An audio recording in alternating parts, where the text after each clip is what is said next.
the crashed helicopter. Genesis CEO Jacobs was still trapped in the wreckage, desperately begging Caesar to pull him up, but Caesar only stared at him, without any mercy on his face. Then he turned around and walked away.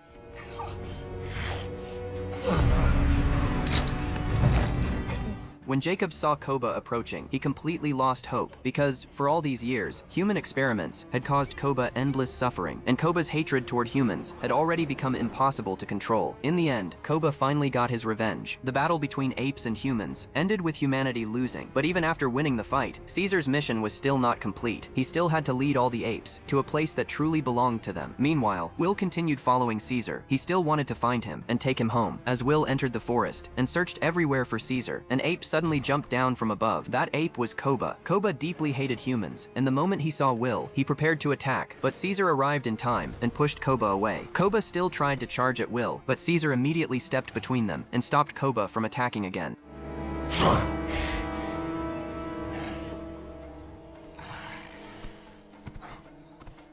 Then Caesar walked toward Will and helped him up from the ground. After everything that had just happened, even the way Will looked at Caesar now carried a sense of unfamiliarity, but Will still refused to give up. He hoped Caesar could forgive him and come home with him again. Will also promised Caesar that he would protect him from now on. Caesar did not answer. He simply turned around and looked at the apes behind him. The truth was, Caesar already knew his answer. He had finally found the place where he truly belonged. Please come home. If you come home, I'll protect you.